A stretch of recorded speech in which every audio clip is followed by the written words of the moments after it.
Hey, folks, welcome back to another episode of Tattoos and Gurus. I'm Goldie. This is Jade, and this is a special episode today. Jade is a college student out of state, and she is writing an exploratory career essay in law enforcement and asked to interview me, which is really an honor because I've watched Jade and her brother Chase grow up. I'm good friends with their father, and they're an amazing family. I love them so much. And this is really cool. It's truly an honor that you asked me to for this interview for your essay paper. Yes, sir. I appreciate you wanting to help me out. I'm sorry. I'm nervous. Never No, been on a podcast before. it's Brand okay. new experience. So at this point, I want to ask you to tell the audience a little bit about yourself, and then we're going to flip the script, and you're going to be the host, and I will be your guest. Yes, sir. All right, the floor is yours. My name is Jade. I'm almost 19 years old. I attend Harding University in Searcy. They tell me I say it wrong because I'm not Southern. Searcy, Arkansas. It's a great school. I'm actually a marketing major. This is for my English class though. So, but do do everything with 100%. And what is college like? It's a lot of school. I like my college. We get Chick-fil-A on our meal passes. So Hey, Chick-fil-A is good. That's I can't definitely an complain. incentive. And I asked that because I didn't go to college. No? No, I entered the workforce right after high school. Um, I went to college online, which is probably a much different experience than actually attending college in person. Probably. I have an online class that I just finished. Does it offer Chick-fil-A? No, My point exactly. is not as fun. I never got Chick-fil-A in my online schooling. We get Shake Shack too. Dope.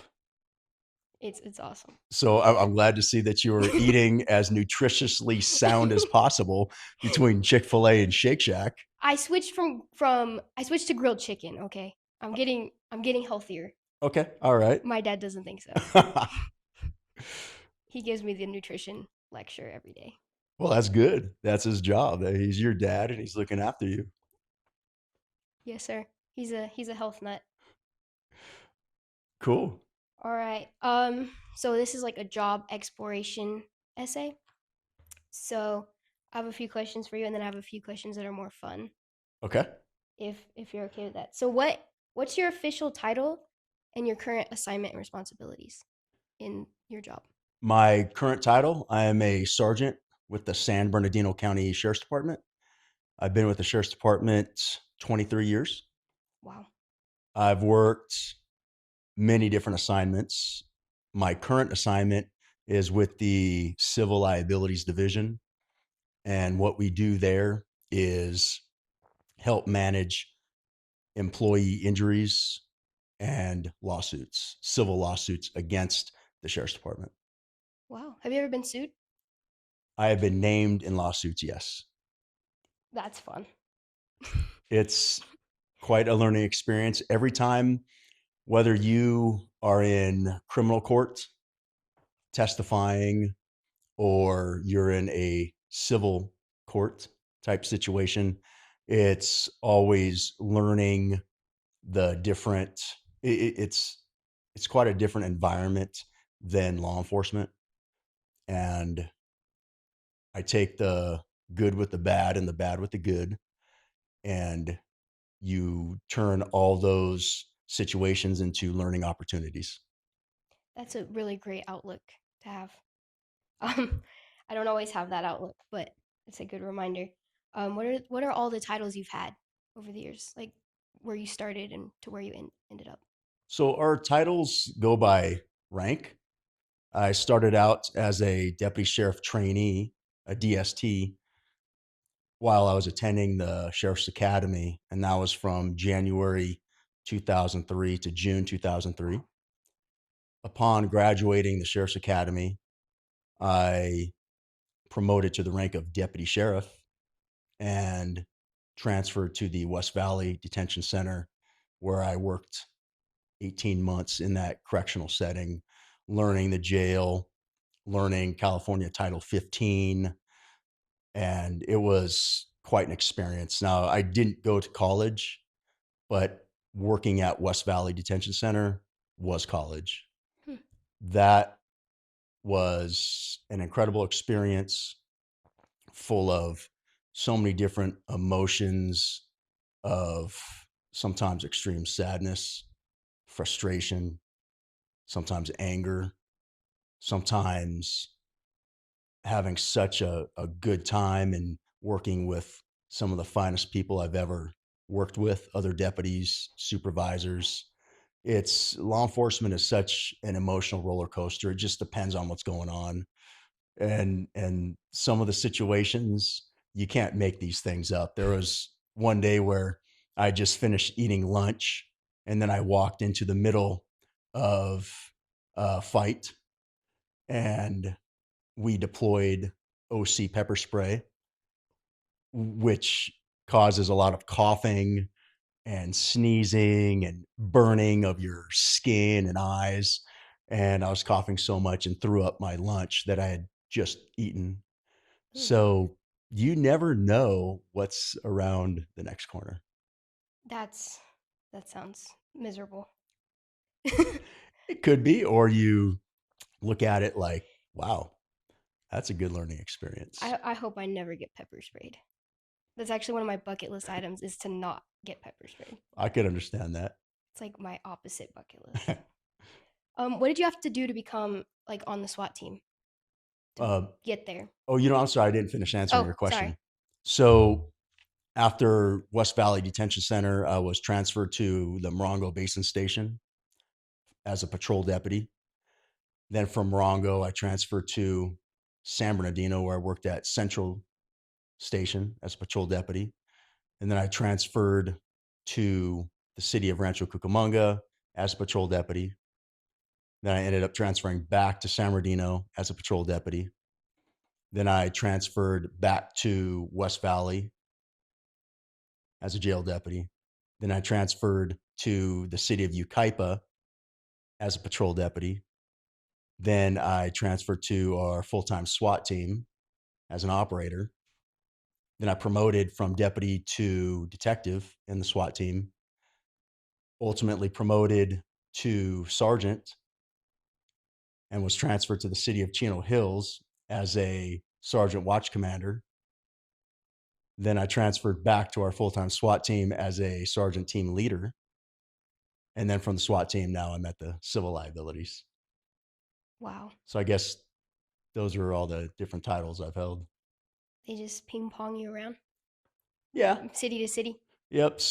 There's a point where you learn that you just don't have control over your career and where you're sent.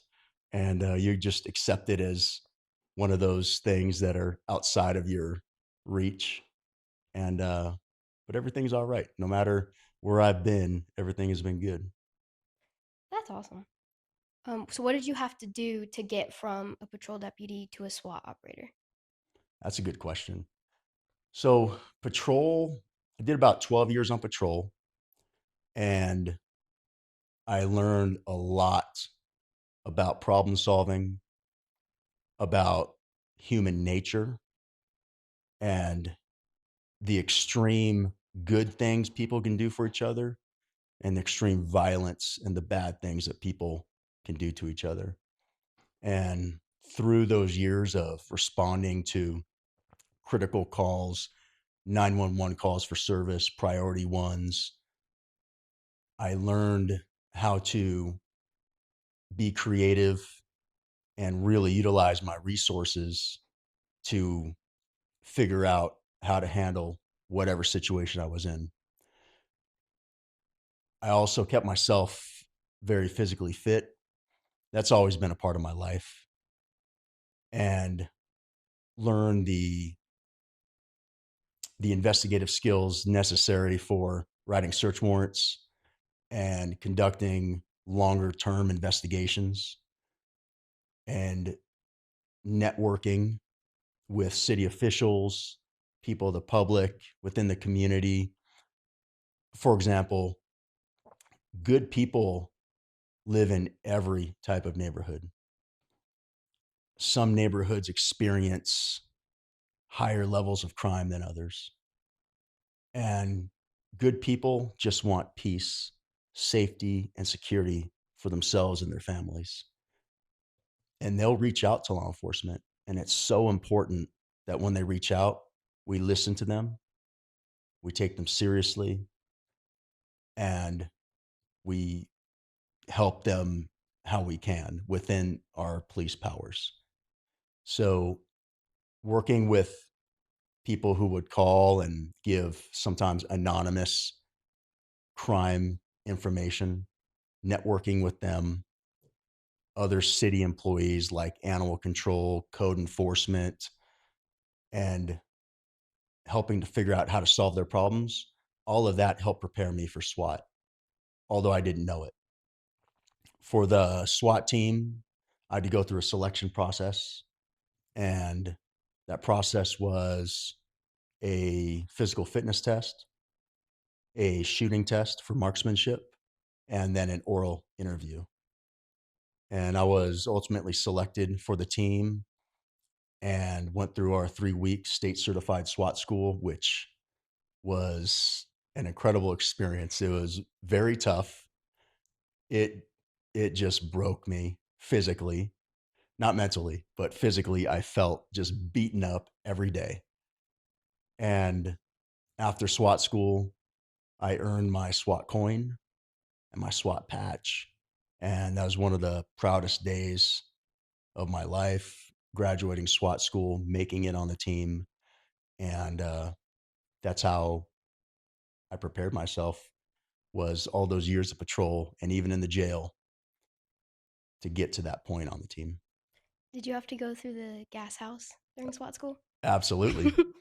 And the gas house, also known as tear gas or chemical agents, it's a treat. It's so all deputy sheriff trainees are exposed to tear gas. It's CS gas in the academy. So, and the meaning of that, everything has a reason. Nothing is just for fun. And I say that because some people in the public don't understand, well, why do you guys have to get tased? Why do you guys have to get pepper sprayed? Why do you guys have to get exposed to CS tear gas? And it's because we get exposed to it in real life during real problems, real critical situations. And when we do get exposed to it, we don't want it to be the very first time, because you need to know how you're going to react to it. And OC pepper spray, OC stands for oleoresin capsicum, is it's such an intense burning sensation. And I'll never try to be a tough guy. Like, it's horrible. And, but I know that I can fight through it. I know I can fight through it because I have been through it. And that's why it's important that we expose all of our uh, deputy sheriff trainees. And then in SWAT school, yes, there is quite an exposure that is amplified beyond the academy exposure. It was horrible. It was horrible. And you go in and you interlock arms with with the instructors, and they're wearing gas masks, and they tell you don't hold your breath because you'll pass out, and people do pass out from holding their breath. And you walk into the gas house and you embrace the you embrace it. I mean, it's horrible, and I don't know how else to describe it, but it's intense, burning, it's suffocating. But what you learn is that you can get through it, and how that helped develop my mindset in life is that if I can get through the gas house and breathe it in and get through it, then I can get through anything, because I've experienced a lot. but nothing quite like the gas house and SWAT school. What's the dropout rate in SWAT school? The attrition rate in SWAT school for people dropping on request or for failing, because there are pass fail tests. I don't know what the percentage is, but I'll give you an idea. Probably, let's say out of a class of 25, they'll graduate 19. Okay, So I don't know what, I'm not good at the mathematical percentages, but I'd say, yeah, you start 25, you'll graduate 18 or 19. that's insane. It's I feel like I've heard people say it's like the toughest the toughest weeks of your life, of your career. Oh, absolutely. And we're talking law enforcement. So civilian law enforcement, I think it's definitely one of the toughest schools that civilian law enforcement has to offer. Now, we're not comparing it to military uh, special forces training or tough training that they have, but in the United States civilian law enforcement world, it's definitely one of the toughest. I don't know of anything tougher than our SWAT school. That's I do not want to do that. I'm proud of you for that. What made you want to originally join the sheriff's department and go to law enforcement? Law enforcement, the idea started for me. I grew up in the 80s, and during the 80s, there was a show called Cops. And that was just one of the dopest shows. Like when I was a kid, I would watch Cops and I would daydream and I would see myself as those officers in high speed pursuits and foot pursuits and chasing after people and rushing in to save the day when people are having possibly the worst day of their lives. They call no one else, but they call the cops. And to show up and like be a person to help save people was really meaningful to me, even as a kid. And but I also love football, so those are my two interests. So as a kid, I'd say I probably wanted to be a football player more than a cop. And as life works out, because life happens and things happen that you never expect, I didn't become a professional football player, and I decided to, well, I got hired as a police cadet. I was going to a junior college, so I did go to junior college. And at that junior college, I encountered these old, crusty Keystone cops. They were retired LAPD guys, and they were on this junior college police force as like a second career to double dip, which means they were receiving their retirement from LAPD and then make a little bit more money as these junior college cops. And they would have these fantastic stories, which just drew me in. And every story, I just leaned in. I wanted to hear more about it. And that's really when the when it flipped for me that I wanted to go into law enforcement to experience some of those things that they and the stories they were telling me about. So it was kind of your childhood dream, but not fully, more of like an older childhood dream. Yes. So how did that switch from just like patrol police officer to sheriff's department SWAT team? Oh, okay. I loved patrol. I mean, I was on patrol for quite some time. I patrolled out of a bunch of different stations, and there came a point for me where I was no longer feeling fulfilled as a patrol deputy, meaning that my days just kind of blended all together. Every day seemed like the same day. I no longer felt challenged. I felt like it just got easy. I mean, 12 years on patrol between four different patrol stations. That's a lot of experience. We're talking tens of thousands of calls for service Wow. that I responded to. And it just seemed like it just was getting too easy, and I wasn't really digging it anymore. And I ended up working for, I had a captain at my last patrol station in Ukaipa, and he was pretty much the one that put the idea in my head of, hey, you should try out for SWAT. I think you do good there. And I don't know why it really hadn't entered my mind in the first place. Um, there's just our sheriff's department is so big and there's so much opportunity. I really wasn't quite sure what direction I wanted to go into, but this captain pointed me in the direction of the SWAT team, and that's how that idea got in my head, and that's when I put my name on the list to try out and to um, try to get on the team.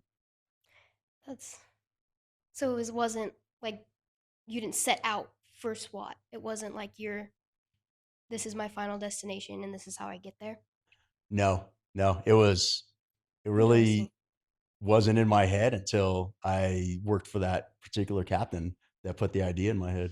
Is it most people are like that, or are most of the guys on the SWAT team like this was their dream job and they worked for it?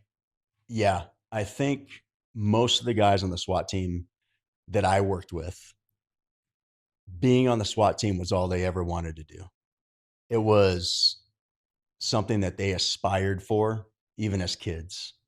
And I think that comes down to the mentorship they had as kids. We have some guys on the team where their dads were cops. Their dads were cops and on the SWAT team. So you think about that influence of being a kid and having a parent who's a cop or a parent who is on a SWAT team. Like that's some pretty good influence on you. I didn't have that. I didn't know anything about law enforcement growing up other than patrol because that's all I saw in cops where they followed patrol officers. So the everybody has different reasons, I'd say, for wanting to be on our full-time SWAT team. It was an incredible experience for me. I spent about 10 years on our team, 7 years the first time as a deputy and detective. And then when I came back, 3 years as a sergeant team leader. It was incredibly fulfilling, challenging. I had the honor of working with some of the finest other people that I've ever worked with in law enforcement. And I'm truly grateful for the opportunities that I had over those 10 years. Other people, other reasons, they are looking to not only challenge themselves, but really hone their skills. Maybe they wanted to get better at um, finding people. So I'll back up a little bit. So with our SWAT team, we're aligned with the U.S. Marshals. It's a Hmm. United States Marshals task force. And the Marshals, they are all about fugitive apprehension. So on the SWAT team, if we're not training or serving high risk SWAT search warrants, we're in plain clothes, undercover, going after part one crime, high priority, high value targets. Mainly, we're talking about murder suspects or sexually violent predators, people that are number one enemies out there to our communities. So the opportunities and challenges are just endless with our SWAT team. No 2 days are the same, huh? No 2 days are the same. And just when you think your day is going to mimic or be similar to the day before, then something happens and all your plans change, and you experience this. So for our listeners out there, I was when I was on our SWAT team, I got the pleasure of working with Jade's father, and having that experience, you know what I'm talking about when you think you have plans for a day and then the phone goes off, you get a SWAT call out and everything changes. Quite a few 2 a.m. Hey, I gotta go. I'll be back. Maybe. Maybe Maybe, later. yeah, Maybe an hour, maybe 4 hours. maybe tomorrow. Because you guys are in charge of the whole San Bernardino County, right? So that you guys can get called out to Needles and wherever, right? Yeah, yeah. So with San Bernardino County being the largest county in the country, we're talking roughly 22 to 23,000 square miles. Wow. This county, the furthest southern border is Riverside. The furthest northern border is Las Vegas. Wow. The Nevada state border. The furthest western border is LA County, Pomona, the city of Pomona, and the furthest eastern border all the way out to Lake Havasu. And Lake Havasu is such a massive body of water that we patrol it, and so does Havasu PD. Wow. So there's a shared law enforcement on that lake. But yeah, San Bernardino County is a huge county, and you never know where you're going to be driving for the day. You might be driving 30 minutes, or you might be driving 5 hours to get to your next problem. So what are some of the craziest call outs you've ever had?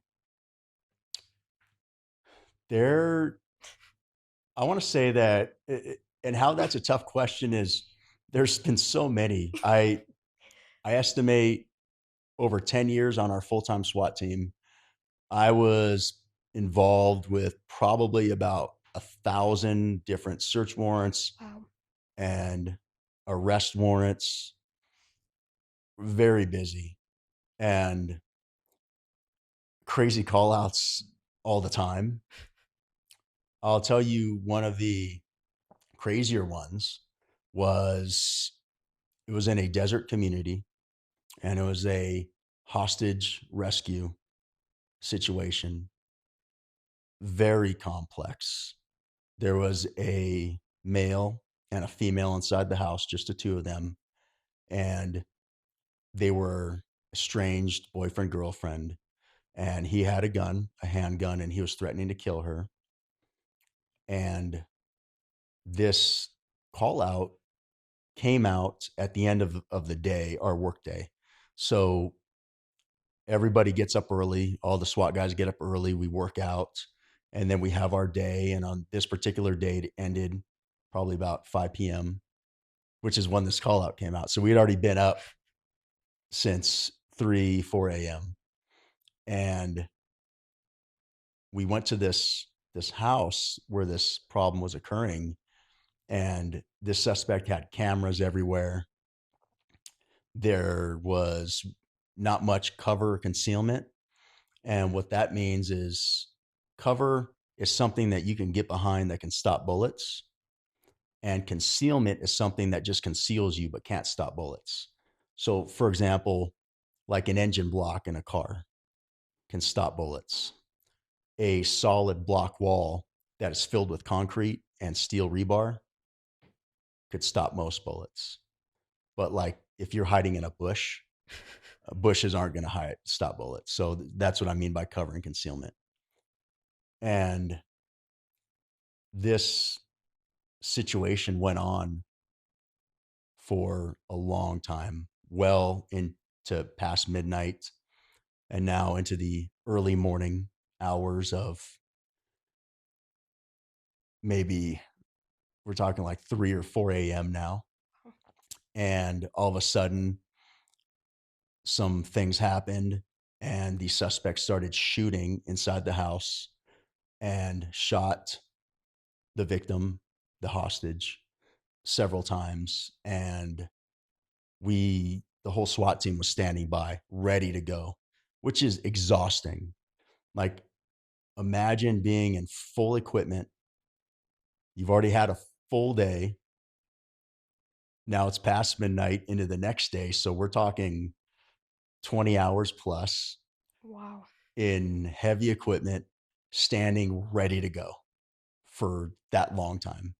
And, but I'll tell you something about the guys on our SWAT team and with our training is that they are true professionals and always able to perform. So no matter what, whether being tired, hungry, preoccupied in our minds with other things going on, when it's time to perform, and we're talking serious situations, always getting to it. And so we took off the whole team. We had quite a complex rescue plan that involved simultaneous entries, which means that we had split our SWAT team into two. And the team that I was on, we entered in through the back of the house, which is known as the number 3 side. If you look at a house, if you're standing at the front of a house and you look at the door, Mm-hmm. if you go around the sides of the house like a clock, that's how the house is numbered. So typically, Huh. most of the time, the front door will be the number 1 side. Then as you go around clockwise, the number 2 side, and then continue clockwise to the backyard, the 3 side, and then continue around the house. The last side will be the 4 side.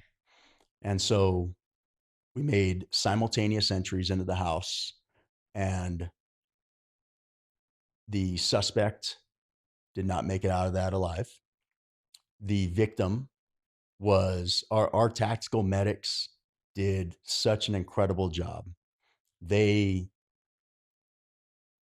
rendered extreme medical aid to her, and they got her wrapped up, bundled up, and we had an airship waiting, a rescue medical ship from the sheriff's department. And they got her loaded up into that helicopter and airborne on her way to the hospital so quickly, so fast. And I'm not a medic myself. I just have basic stop the bleed tactical medical training.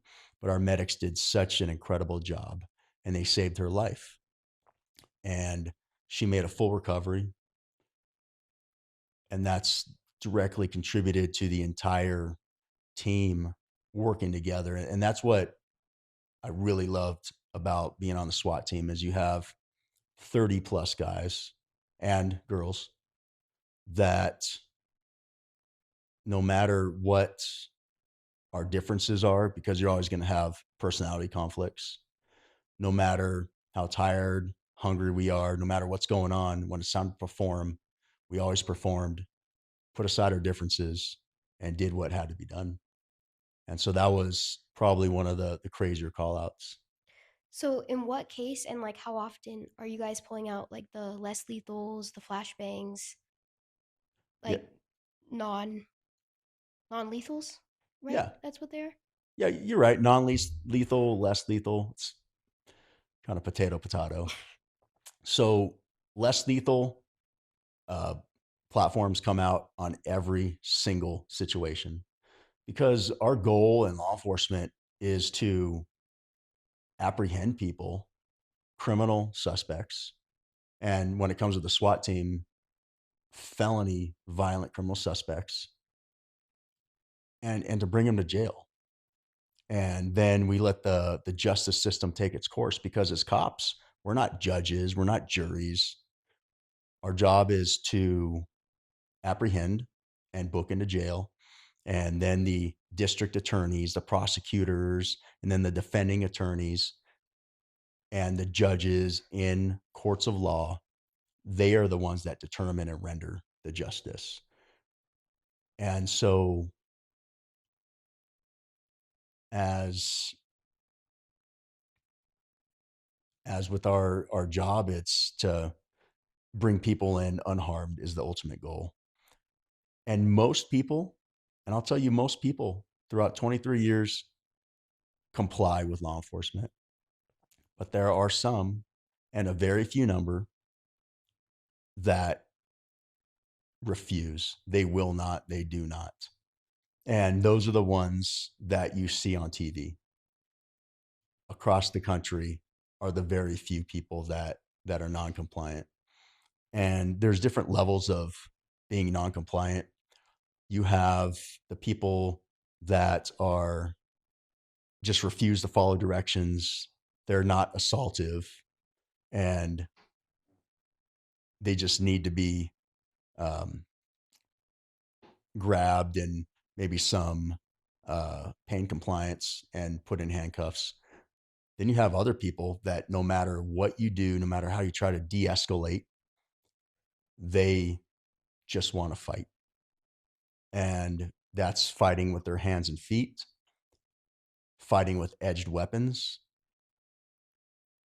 fighting with guns, shooting, or using other types of weapons. I've seen so many different types of weapons used. And even if you're dealing with armed suspects, we always want to use, if we can, see, every situation is different. If we can use a less lethal option, absolutely. Because the goal is to bring them in. And we're not trying to be out there hurting people.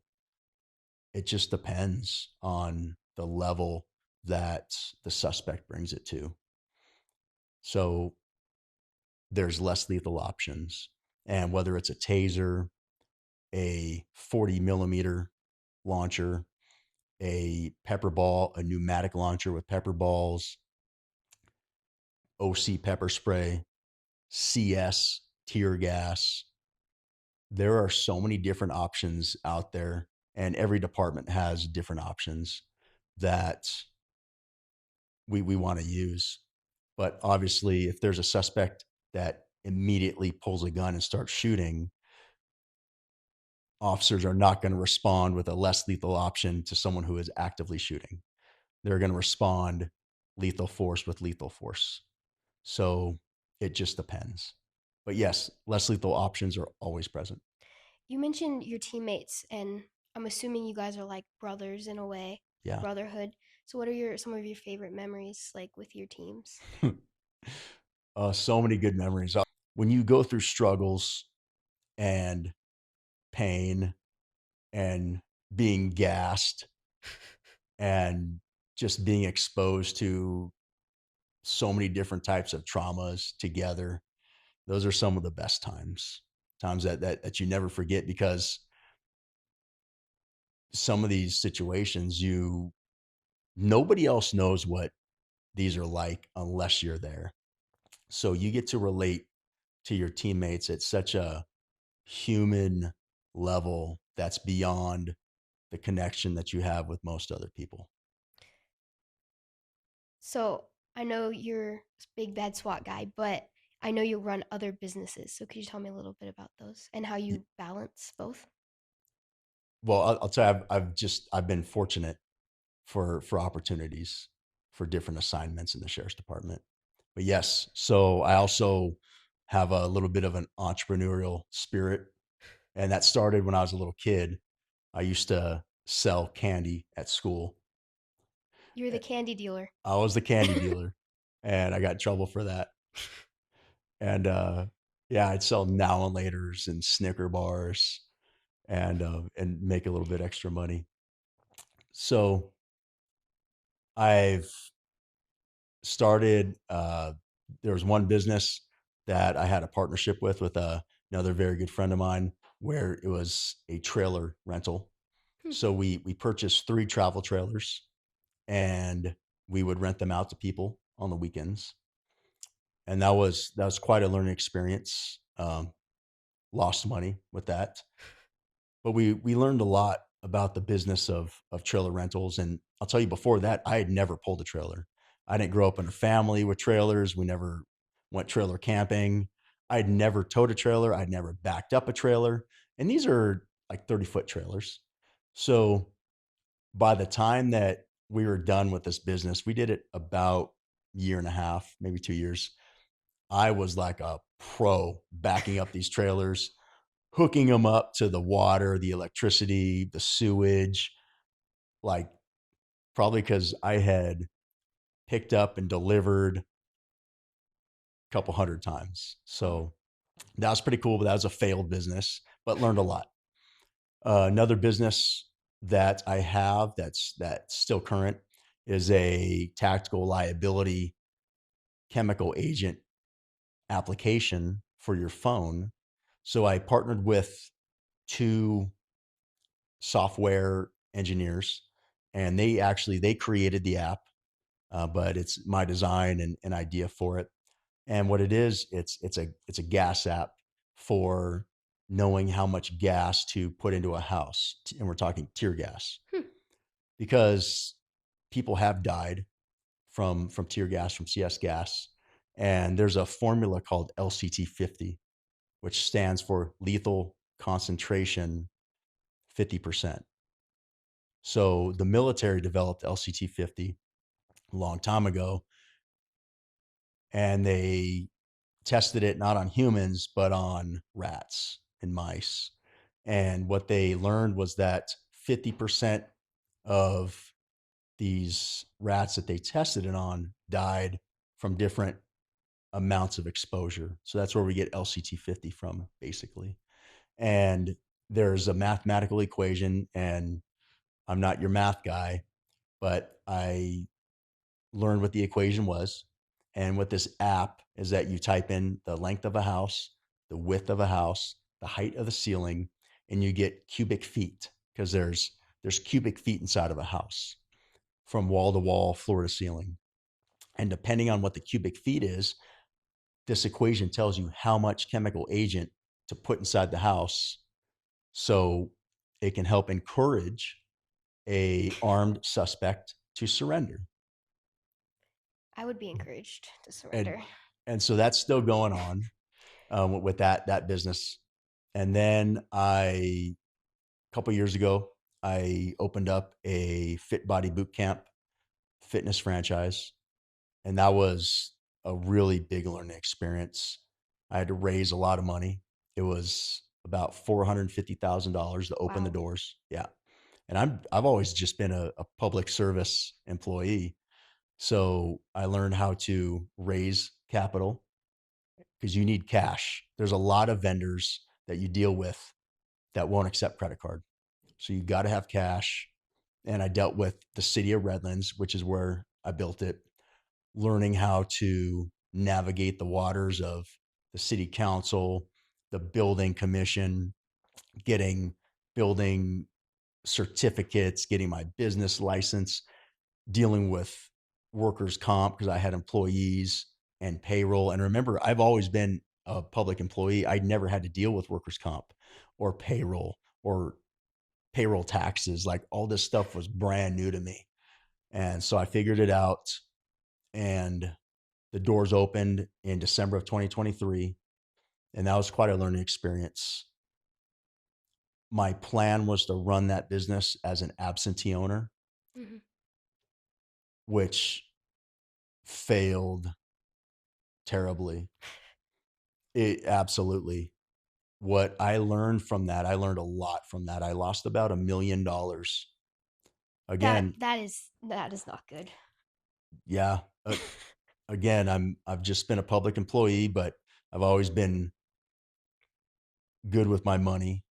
I grew up very poor, and when you're poor, you look at, well, at least for me, I look at money differently. I saved it, and that's how I was able to do this. But yeah, I lost about $1 million. And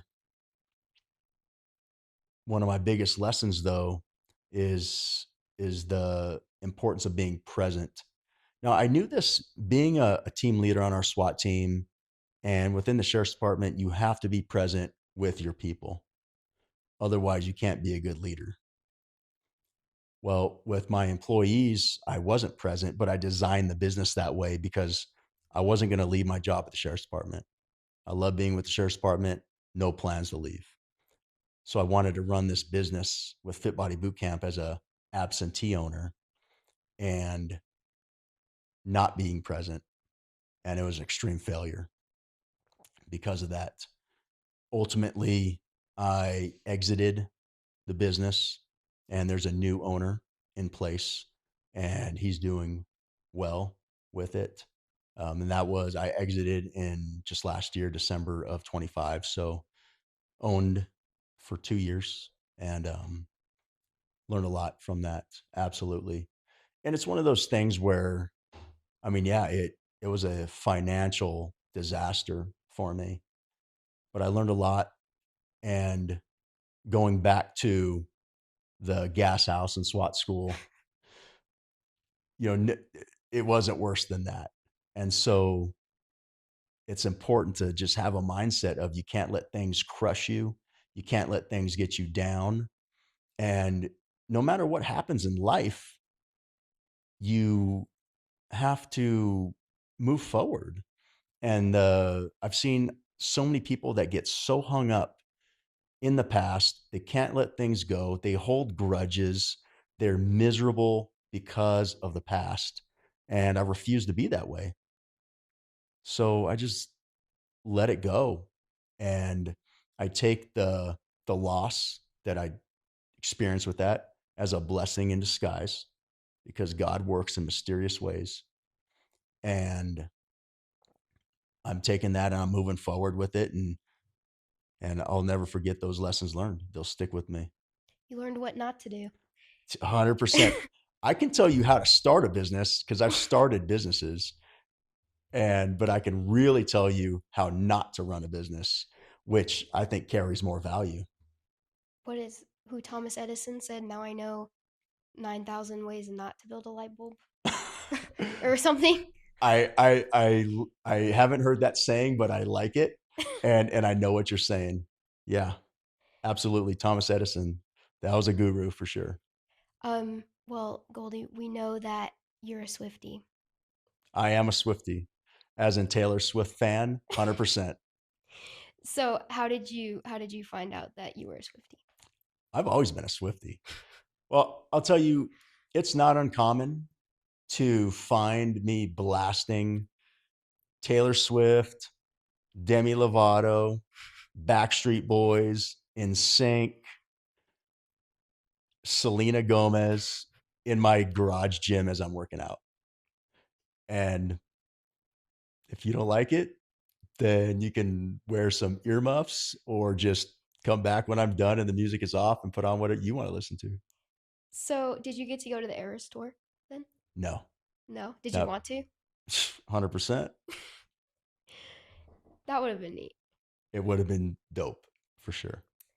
So what would your advice be for people who want to go the same route you did into SWAT eventually or into law enforcement in general? Yeah, my advice would be to anyone out there interested in a career in law enforcement. It is so fulfilling and so rewarding that I highly recommend it. The profession of law enforcement can be thankless, but that's not why we do it. Officers aren't out there putting in the work, solving problems, and saving lives because they're looking for a thank you or a pat on the back, although it is nice sometimes to be recognized for doing a good job. I would recommend law enforcement for anyone who wants to make a difference, wants to make a positive impact, wants to help people at the lowest, worst times of their lives. And what that means is different things to different people. But to me, those are those times where life is so complicated and seems so bad for people that they are contemplating suicide. They are in the middle of losing everything they have. They have just made the worst mistake of their life because every day, all of us are one decision away from ruining our lives. And people do that every day. And if you want to make an impact on people, this profession is endless for it. It's not a factory job. There is always work to be done. There's this profession doesn't rely on the market, on the stock market. It doesn't rely on production of any type of widgets. There is always work 24 hours a day and no threats of unemployment. And it has just been a great career the last 23 years that I'm grateful for. For SWAT, if you want to be challenged and push yourself to your limits and you want to do some of the most, I mean, there are things that I got to do and experience in SWAT that I still don't believe are real. I remember when I first got to the SWAT team, we were going after a murder suspect, and it's like 3 o'clock in the morning. It's cold, and I'm underneath the suspect's vehicle. We had located the suspect at a motel. They were hiding out. They're on the lam. And so I'm underneath the suspect's vehicle, putting a GPS car tracker underneath the car, just in case if the suspect was able to slip away, because you always want to have contingency plans, because it can happen. We wanted to know where that car was going to be with that GPS tracker.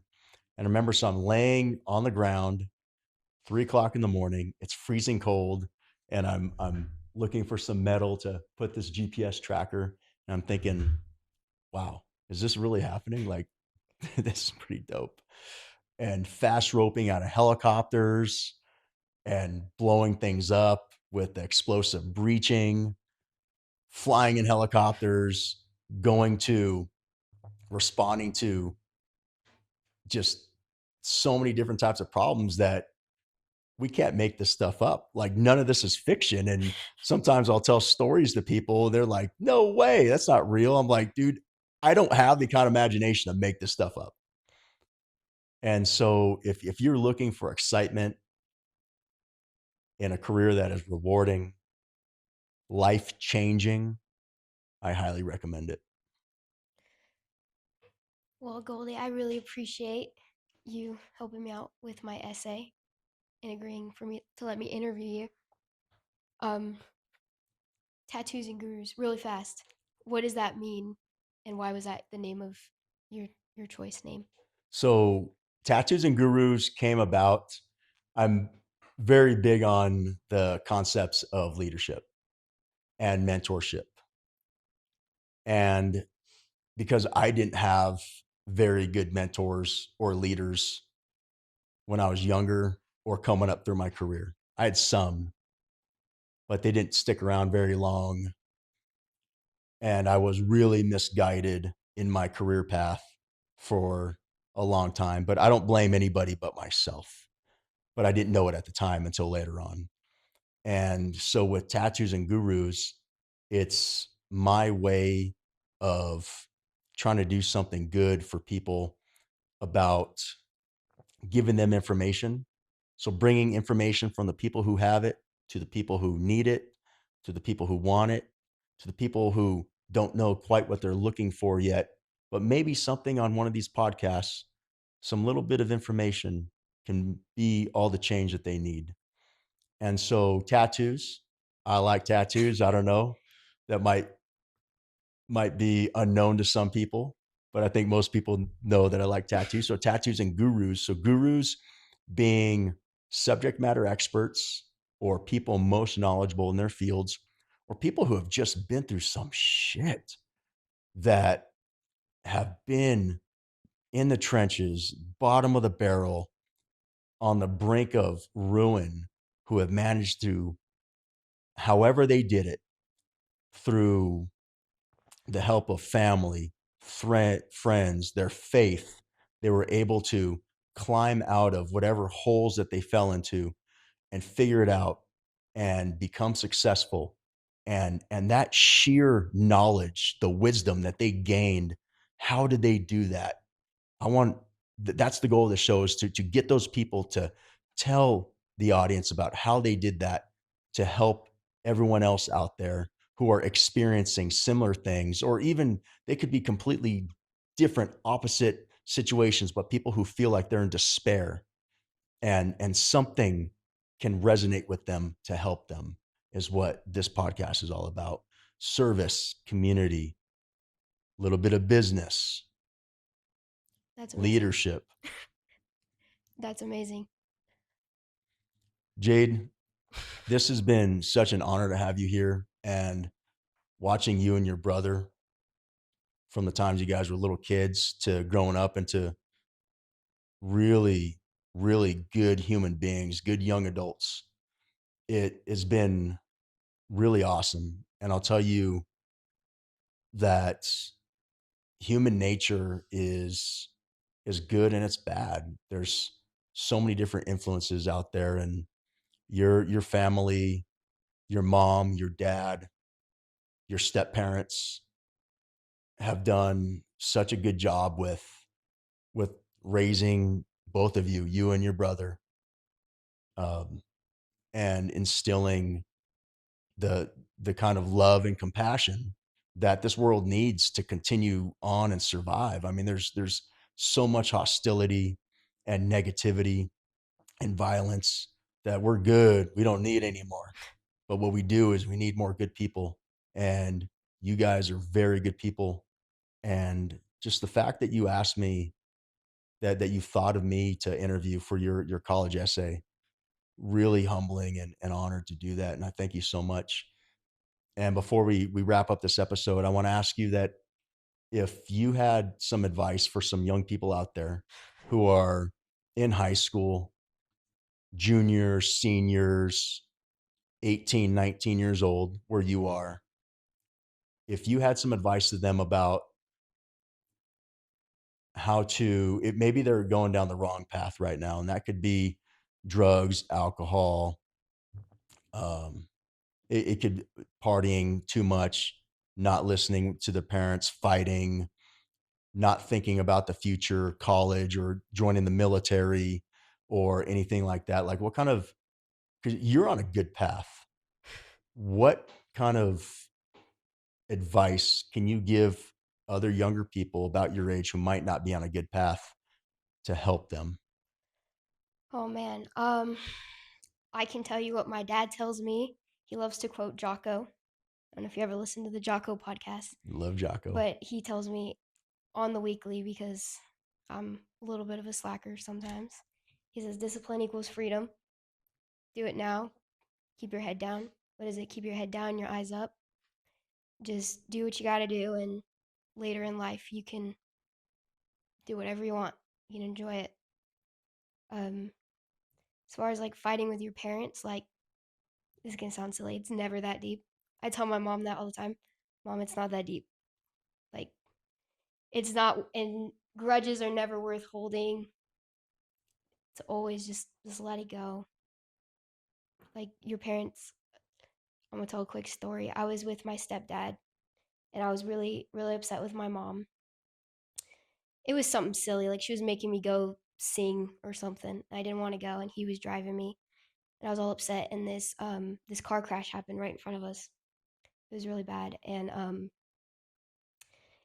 he pulls the truck around. He pulls the guy out. We call 911. You know, the guy just broke his legs. Like he was probably okay.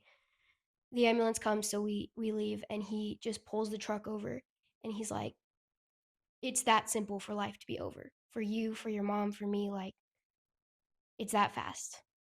Like it's not worth getting upset over. Um, like just do all the good you can while you can." Yeah, That's all I can 100%. say. 100%.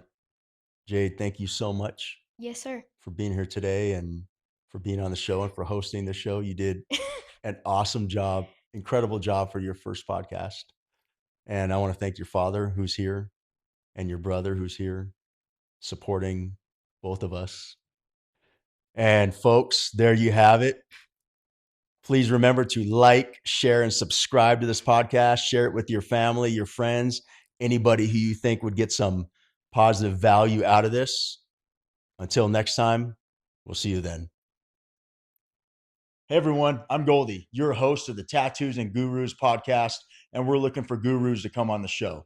So if you're a subject matter expert or a person most knowledgeable in your field and you're interested to come on the show, hit me up on Instagram at Tattoos and Gurus, and I'll talk to you soon.